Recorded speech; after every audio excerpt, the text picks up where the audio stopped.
What's up, guys? This is Miles here with Sendo Sports, and I have a pretty big video for you today that Ben Simmons might be traded to the Golden State Warriors and D'Angelo Russell might be headed to Philadelphia. Now, this is legitimately being reported. I'm not doing this because I'm hurting the views. This is being talked about among the sports community right now, so I'm going to go ahead and jump right in. Marcus Thompson of The Athletic writes, Simmons, as one source told me, is probably the best player the Warriors could possibly get for Russell, D'Angelo Russell, just considering the needs of the Warriors and their potential trade partners. Reputed for welcoming all opinions to the table, the Warriors front office probably won't be unanimous on Simmons.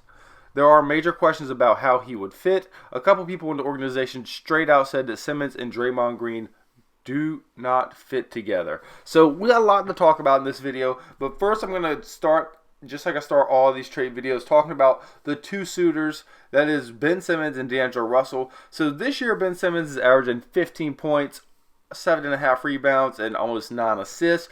Shooting great from the field, but again, 40% from the three. I think he's only taken either 5 or 10, so that's not saying much. 59% from the free throw line. So about what we expect from Ben Simmons at this point, which is not bad. We know he doesn't take threes. I have no problem with that. He's still an efficient player when we talk about taking jump shots inside the paint. D'Angelo Russell, on the other hand, he's been hurt a lot of games.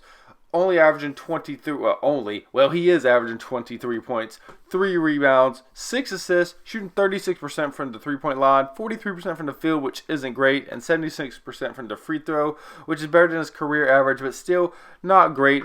So first, let's talk about the Warriors on this. What can Ben Simmons do to them? So I made my Andre Drummond video, and I kind of see this as similar, as in he can drive and penetrate in the paint, which will give Clay, Draymond, and Curry wide open threes, or at least pretty uncontested threes. And they're saying Draymond and Ben Simmons don't fit, and I understand because Draymond isn't a great three-point shooter, but with a career average of 32%, if you could find the advanced analytics of wide open threes, I'm pretty sure that would be much higher, probably around 35 to 36%.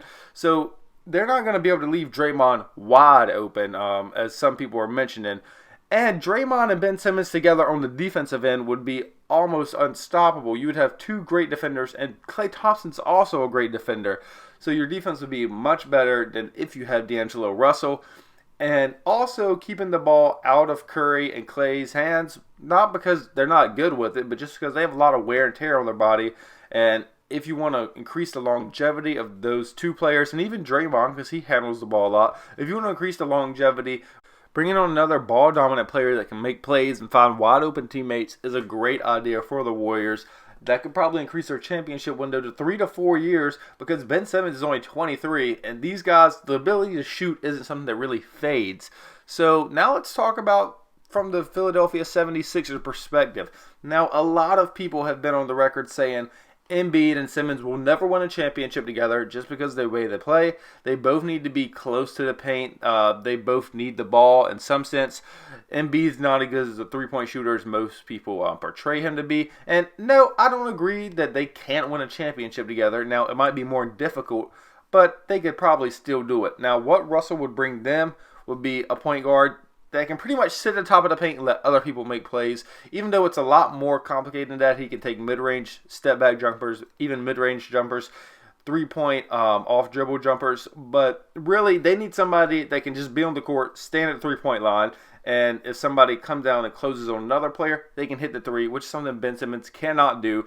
And I think this would be a good trade to help Tobias Harris, because a lot of times when I watch 76er games, you're paying this guy $180 million and he's just standing in the corner because Ben Simmons and Joel Embiid can't space the floor. So you have to have at least another person spacing the floor. And every time he gets a good matchup, usually they come down and double team or bring help defense right away, because they know they can leave Ben Simmons wide open, and in most cases they can leave Embiid wide open. So the trade does make sense for both sides, and I believe it's swayed to the Warriors because I believe Ben Simmons is a top 15 player. But of course they would have to include their first round draft pick, which is probably a top 5 pick. So in that sense, I see it as a pretty fair trade on both sides. Now, even though the 76ers are like, we're giving up an MVP talent player, which, no, he's not an MVP talent player yet. But yeah, he is a good player, but at the same time, D'Angelo Russell would make your system a lot more fluid. You could speed up the pace, take a lot more threes.